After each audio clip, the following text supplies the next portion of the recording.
महाराष्ट्र में जब नवंबर में चुनाव हुए तब बीजेपी ने बड़ी जोर शोर से माझी लड़की बहन योजना का प्रचार किया। चुनाव से पहले ही 21 साल के ऊपर की महिलाओं के खाते में पैसे भी ट्रांसफर कर दिए गए और बीजेपी की तरफ से दावा किया गया कि महिला सशक्तिकरण उनका उद्देश्य है, जो वो महिलाओं की आर्थिक सहायता करके पूरा करना चाहते हैं। चुनाव के पहले महायुति की सरकार ने महिलाओं के खाते में 1500 रुपये भेजे और साथ ही वादा किया कि अगर हमारी सरकार बन जाती है तो महिलाओं को दिया जाने वाला ये लाभ 1500 से बढ़ाकर 2100 रुपये कर दिया जाएगा। इस योजना का प्रचार महायुति सरकार के सभी नेताओं ने इतने जोर शोर से किया, राज्य के और सारे स्थानीय मुद्दे इस डायरेक्ट कैश ट्रांसफर योजना की आंधी में उड़ गए। महाविकास आघाड़ी इस योजना का मुकाबला नहीं कर पाई। महायुति की तरफ से कहा गया कि इस योजना के अंतर्गत 2.36 करोड़ महिलाओं को वित्तीय सहायता दी जाएगी, जिससे कि राजकोष पर 46,000 करोड़ रुपए का सालाना खर्च आएगा। जब इस योजना के बारे में महाराष्ट्र चुनाव के दौरान बात हो रही थी तब ऐसा लग रहा था कि मानो हर एक नेता अर्थशास्त्री बन गए थे, जिसके वो अलग अलग फायदे गिना रहे थे। पर अब चुनाव खत्म होने के बाद महाराष्ट्र में लड़की बहन योजना की समीक्षा करने की बात कही जा रही है और इस योजना पर अब सरकारी तलवार भी लटकने लगी है।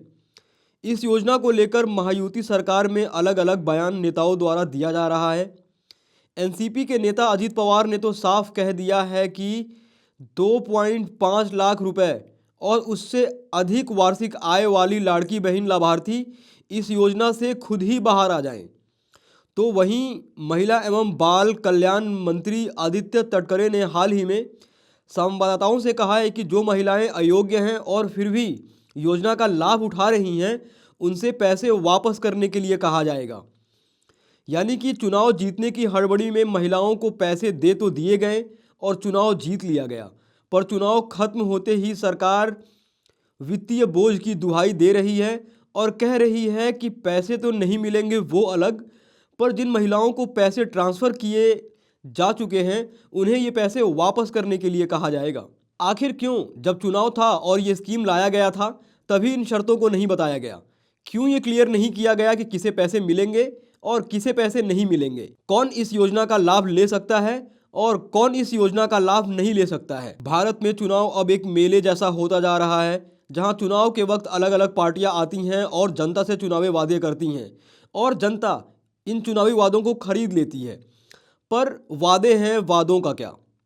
अगर सरकार ने चुनाव के वक्त ये पैसे इतनी महिलाओं को दिए और अगर अब नहीं देना चाह रही है तो फिर सबको पैसे देने का क्या मकसद था? क्या सही में सरकार महिला सशक्तिकरण चाहती है? क्या सरकार महिला सशक्तिकरण सिर्फ चुनाव के समय चाहती थी? आखिर चुनाव आयोग इन चुनावी वादों पर रोक क्यों नहीं लगाता है और सवाल खड़े क्यों नहीं करता है? वो पार्टियों से क्यों नहीं पूछता है कि ये चुनावी वादे कैसे पूरे करेंगे? धन के बल पर चुनाव लड़कर जीता जा रहा है और चुनाव आयोग ने इस मुद्दे पर चुप्पी साध रखी है। हिंदुस्तान टाइम्स की खबर है कि Maharashtra women and child development department द्वारा जो डेटा लड़की बहन योजना के लिए कलेक्ट किया गया, इन लाभार्थियों के डेटा को अन्य सभी मौजूदा योजनाओं के साथ जोड़ने की प्रक्रिया शुरू कर दी गई है, ताकि लाभार्थियों के एक बड़े हिस्से को इस योजना से बाहर किया जा सके और सरकार पर बढ़ते वित्तीय दबाव से राहत मिल सके। इस कार्रवाई के माध्यम से 2.46 करोड़ लाभार्थियों में से कम 25% को हटाए जाने की उम्मीद है, जिससे कि सरकार को इस योजना पर हर महीने खर्च होने वाले 3690 करोड़ रुपए में से 900 करोड़ रुपए बचाने में मदद मिलेगी। इस योजना से 60 लाख महिलाओं को बाहर किया जा रहा है, ये दलील देकर कि सरकार पर वित्तीय दबाव बढ़ रहा है और इन महिलाओं को इस योजना से बाहर करके सरकार पैसे बचाना चाहती है।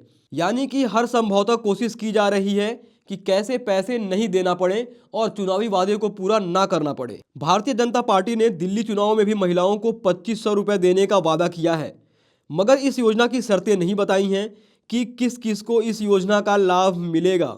महिलाओं के नाम इस योजना से काटे जा रहे हैं, उनसे अपील किया जा रहा है कि आप इस योजना से खुद ही बाहर आ जाइए। तो वहीं दूसरी तरफ जहां चुनाव हैं, उस राज्य में 2500 रुपये देने की बात सीधे तौर पर कही जा रही है। महाराष्ट्र की मुख्य विपक्षी पार्टी शिवसेना यूबीटी यानी उद्धव ठाकरे की पार्टी और शरद पवार की पार्टी एनसीपी ने महायुति सरकार से कहा है कि अगर महिलाओं को पैसे वापसी करने के लिए कहा गया तो वो ऐसा नहीं होने देंगे। राउत ने कहा है कि चुनाव से पहले महायुति सरकार ने वोट सुरक्षित करने के लिए अंधाधुंध लाभ बांटे। अब सत्ता आने के बाद वे पैसे वापस नहीं ले सकते। नोटिस जारी करना या महिलाओं को परेशान करना बेहद अनुचित होगा। यानी कि आपने चुनावी वादे करके चुनाव तो जीत लिया, पर अब आप उन चुनावी वादों से पीछे नहीं हट सकते हैं। संजय राउत ने यह साफ तौर पर कह दिया है। आप इस मुद्दे पर क्या सोचते हैं? जिस प्रकार से महायुति की सरकार अब इस योजना के तहत महिलाओं के नाम काट रही है और उनसे अपील भी कर रही है कि आप इस योजना से खुद ही बाहर आ जाइए, वहीं दिल्ली में यही वादा दोहराया जा रहा है कि अगर हम सरकार में आते हैं तो 25-2500 रुपये महिलाओं को दिए जाएंगे। दोस्तों, आप इस पूरे मामले पर क्या सोचते हैं? आपकी क्या राय है? अपनी टीका टिप्पणी कमेंट बॉक्स में ज़रूर लिखें। धन्यवाद।